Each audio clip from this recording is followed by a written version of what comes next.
Hello students of class 8, hope you all are safe at home. Yesterday we were studying lesson number 5, the summit within. So this is lesson about Major HPS Ahluwalia, and this is in this lesson we were studying about the description of his journey to Mount Everest. So let's continue. Looking back, I find that I have not yet fully explained why I climbed Everest. It is like answering a question: why you breathe, why do you help your neighbor, why do you want to do good acts. There is no final answer possible. And then there is the fact that Everest is not just physical climb. The man who has been to the mountain top becomes conscious in a special manner of his own smallness in this large universe. The physical conquest of a mountain is only one part of the achievement. There is more to it than that. It is followed by a sense of fulfillment. There is the satisfaction of a deep urge to rise above one's surroundings. It is the eternal love for adventure in man. The experience is not merely physical, it is emotional, it is spiritual. तो ये जो हैं ये अपने बारे में बता रहे हैं ahluwalia कि जब पीछे उन्होंने मुड़कर देखा, जब ये पहाड़ पर चढ़ चुके थे, इन्होंने ये पहाड़ पर जो है क्लाइंब कर लिया था, उसके बाद जब इन्होंने पीछे मुड़कर देखा तो ये क्या पाते हैं कि मैंने अभी तक यह तो बताया ही नहीं कि मैंने एवरेस्ट पर चढ़ाई क्यों की। अब वो ये कहते हैं कि मैंने तो ये बताया ही नहीं कि क्यों चढ़े हैं वो इस पहाड़ पर, इस एवरेस्ट पर। यह बताना उतना ही इसका आंसर देना कि उन्होंने चढ़ाई क्यों की, इसका आंसर देना, इसका रिप्लाई देना उतना ही मुश्किल था जितना यह बताना कि आप सांस क्यों लेते हैं, आप अपने पड़ोसी की क्यों मदद करते हैं, आप भले कार्य क्यों करना चाहते हैं, आप अच्छे कार्य क्यों करना चाहते हैं। तो इन सब जो क्वेश्चंस हैं इनका आंसर देना बहुत ही ज़्यादा मुश्किल है। जैसे इन सब क्वेश्चंस का आंसर देना मुश्किल है, ऐसे ही इस क्वेश्चन का आंसर भी देना इतना ही मुश्किल है कि उन्होंने पहाड़ पर क्यों चढ़ाई की। और फिर यह बात भी तो है कि एवरेस्ट का आरोहण मात्र शारीरिक चढ़ाई नहीं है, क्योंकि वो जो है कि हम फिज़िकली इस जो है एवरेस्ट पर चढ़ रहे हैं, और जो व्यक्ति पर्वत शिखर पर पहुंच चुका है वह कभी भी पूर्वतः यह नहीं रह पाता है। जो पहले जो है माउंटेन्स पर जिसे चढ़ने का शौक़ होता है तो ये माउंट एवरेस्ट पर चढ़ना मतलब वो नहीं इसके बिना रह पाता है। उसे पर्वत से सारे ही लाभ होता है और वह विशाल ब्रह्मांड के स्वयं अपने छोटे को एहसास कर लेता है। ये कि वो कितना छोटा है उसके अपने छोटेपन का एहसास हो जाता है। पर्वत पर विजय पाना उपलब्धि नहीं का केवल एक भाग है कि वो जो ये चढ़ लेते हैं, सिर्फ ये एक ही भाग है इसका जो हम मतलब इस बात की हमें जीत जाते हैं, जो हमारे जो है हम इस बात के लिए जीत जाते हैं कि हम चढ़ चुके हैं। इसका महत्व कहीं अधिक है। इस विजय के कारण पूर्ति की भावना जगती है और चतुर्दिक वातावरण से ऊपर उतनी ही गहरी इच्छा को संतोष मिलता है। यह भावना के अंदर की साहसिक कार्यों के प्रति अनंत प्रेम का सूचक है। यह अनुभव मात्र शारीरिक नहीं है, यह भावात्मक है। यह मतलब कि ये सिर्फ ये शारीरिक नहीं है कि हम जो है इस पर चढ़ रहे हैं, ये फिजिकली चढ़ रहे हैं, ये हमारा इमोशनल है, भावात्मक है, और यह आध्यात्मिक भी है, ये स्पिरिचुअल भी है। ये जो है ये स्पिरिचुअल मीन्स होता है आध्यात्मिक। Consider a typical climb towards the summit on the last Heights. You are sharing a rope with another climber. You form in. He cuts the steps in the hard ice. Then he belays and you inch your way up. The climb is grim. The strain every nerve as you take every step. Famous climbers have left records of the help given by others. They have also recorded how they needed just that help, as they might have given up. Breathing is difficult. You curse yourself for having let yourself in for this. You wonder yourself for having let yourself in for this. You wonder why you have ever undertook the ascent.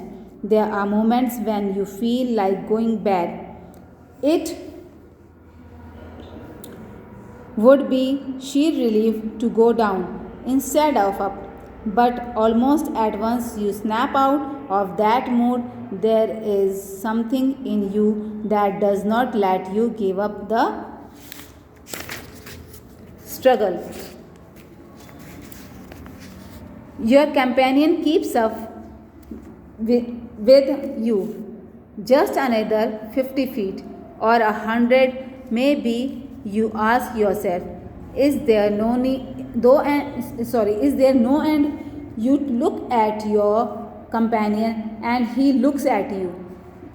You draw inspiration from each other, and then without first being aware, if you are at the summit, looking round from the summit, you tell yourself that it was worthwhile. Other silvery peaks appear through the clouds. If you are lucky, the sun may be on them. The surrounding peak look like a jeweled necklace around the neck of your summit. Below you see vast valleys sloping into the distance. It is an ennobling, enriching experience to just look down from the summit of the mountain. You bow down and make your obeisance to whichever god you worship. I've left on Everest a picture of Guru Nanak. Rawat left a picture of goddess Durga.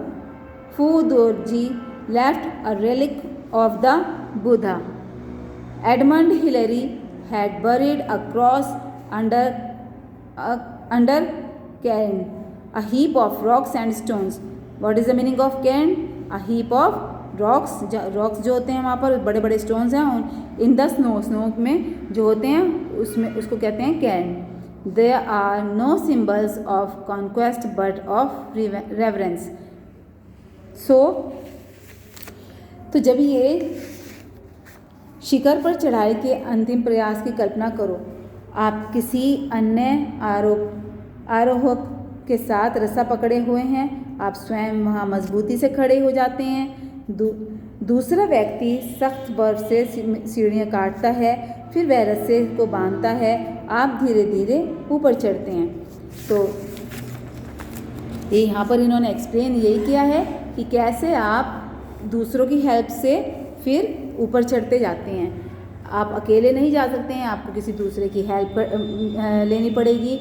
वो आपके लिए सीढ़ियाँ काटता रहेगा और फिर रस्सा बांधता रहेगा और फिर धीरे धीरे आप उसमें ऊपर चढ़ते चले जाएंगे. आप हर कदम उठाने के लिए पूरी ताकत आपको जो है वहाँ पर लगानी पड़ेगी, क्योंकि वहाँ पर आप चढ़ाई करते वक्त इतना थक जाते हैं और वहाँ पर इतना ठंडा होता है. तो प्रसिद्ध प्रवक्ताओं ने अन्य लोगों द्वारा दी गई सहायता का विवरण हमें दिया है. उन्होंने बताया कि कैसे उन्होंने पहले जो पर्वतारोहण किया उन्होंने, तो कैसे उन्होंने दूसरे लोगों की सहायता ली और उसकी सहायता से वो जो है पर्वत पर उन्होंने वो चढ़े थे. और ये अन्यथा उन्होंने अपना प्रयास छोड़ दिया होता अगर कोई दूसरा व्यक्ति जैसे अगर हेल्प नहीं करेगा तो जो अकेला वो नहीं चढ़ पाएगा. और वहाँ पर सांस लेना इतना कठिन हो जाता है, इतना कि आप अपने आप को जो है कर्ज करेंगे, आप अपने आप को कोसेंगे कि ये काम आपने क्यों चुना, यहाँ पर आप क्यों आए और जो है इस काम के लिए आपको कितनी परेशानी जो है झेलनी पड़ी. आपको हैरानी होती है कि आप चढ़ाई का काम स्वीकार ही क्यों किया। ऐसे क्षण आते हैं जब आपके मन में वापस लौटने का भी इच्छा होती है और चढ़ने की अपेक्षा जो है नीचे उतरना, जब आप नीचे उतरते हैं तो वो थोड़ा उससे आसान लगता है। उसमें तभी अचानक उसे मनोदशा से बाहर निकल आते हैं कि और अंदर कुछ ऐसी चीज़ है जो संघर्ष करने से भागने नहीं देती है, कि मतलब कुछ मन में अपने ऐसा कुछ आता है जिससे कि आप ये सोचते हैं कि आप ऐसा यहाँ पर क्यों हैं, लेकिन कुछ फिर मन में कुछ ख्याल आते हैं जिससे फिर ये लगता है कि नहीं, ऐसा नहीं सोचना चाहिए और हमें आगे चढ़ना चाहिए और हमें संघर्ष करते रहना चाहिए और फिर आगे चढ़ते जाते हैं। आपका जो साथी भी आपका साथ देता है और वो जो है आपके केवल 50 फुट चढ़ना ही शेष है अथवा 100 फुट भी हो सकता है। आप स्वयं से पूछते हैं क्या इस चढ़ाई का कभी अंत भी होगा। तो जैसे जो आपका साथी होता है वो ऐसे कहता है कि बस 50 फुट और रह गया है, और ऐसा भी हो सकता है कि आगे आपको 100 फुट भी और चढ़ना पड़ सकता है। तो आप ऐसे सोचते रहते हैं कि इसका कब अंत होगा, कब हम वहाँ पर जो है ऊपर पहुँच जाएंगे। और आप अपने साथी की ओर देखते हैं, वह आपकी ओर देखता है, तो एक दूसरे से ऐसे ही आपको प्रोत्साहन मिलता है, प्रेरणा मिलती है और तभी अनजाने में ही आप स्वयं को शिखर पर पहुँच जाते हैं। शिखर से चारों ओर दृष्टिपात करके आप स्वयं को पाते हैं कि यह भ्रम उचित ही था। मेघों के बीच में जो वहाँ पे होते हैं, क्लाउड्स वगैरह होते हैं, जो बादल होते हैं, तो उसके बीच में जो चोटियाँ दिखाई देती हैं दूर दूर से, और पहाड़ों की जो चोटियाँ दिखाई देती हैं, तो आपको ऐसा लगता है कि कितना अच्छा फील होता है कि किस्मत ने आपका साथ दिया, आप इतने ऊपर पहुंच गए। और जब वहाँ पर बिल्कुल ऊपर पहुंच जाते हैं, जो वहाँ धूप आपके ऊपर पड़ती है, जो सूरज की रोशनी किरणें आपके ऊपर पड़ती हैं, तो उससे और भी आपको अच्छा महसूस होता है। ऐसा लगता है जैसे कि शिखर के गले में हीरो जड़ा कंठ, जैसे हीरो का हार उसमें डाल दिया हो, और नीचे की जो घाटियाँ हैं वो भी ढलानों के नीचे जो दिखाई देती हैं, उसमें कुछ उदास बनने वाला अनुभव होता है कि बहुत मतलब कुछ अच्छा नहीं लगता है। आप उसमें ऐसा लगता है, नीचे झुककर आप देखेंगे, अपना सर झुका कर देखेंगे, जैसे परमात्मा के आप उपासक होते हैं, तो आप उनको फिर जब आप इतनी ऊंचाई पर जाते हैं, जब आपको जो आपके गॉड होते हैं उसमें आपको जब आस्था होती है, तो आप उनका शुक्र करते हैं कि आप यहाँ पे पहुँच गए हैं।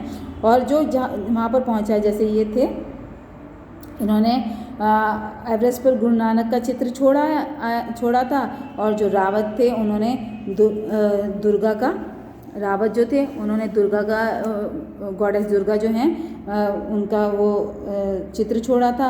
और फूडोर जी जो थे उन्होंने स्मारक वहाँ पर अपना छोड़ा था। एडमंड हिलोरी ने बर्फ़ के पत्थरों के नीचे क्रॉस रख दिया था, क्योंकि वो क्रिश्चियन थे, तो इसलिए उन्होंने वहाँ पर क्रॉस दबाया था। तो ऐसे ही सब अपने विजय के चिन्ह वहाँ पर छोड़ देते हैं, और ये सब एक आदर के लिए, श्रद्धा के प्रतीक होते हैं ये, और कोई ऐसे निशान नहीं छोड़ते हैं जिसमें कि कुछ घमंड नज़र आए, बल्कि ऐसे चिन्ह छोड़ते हैं जिसमें श्रद्धा दिखती है। Okay students, I am leaving here this lesson, we will continue it tomorrow. Thank you and take care.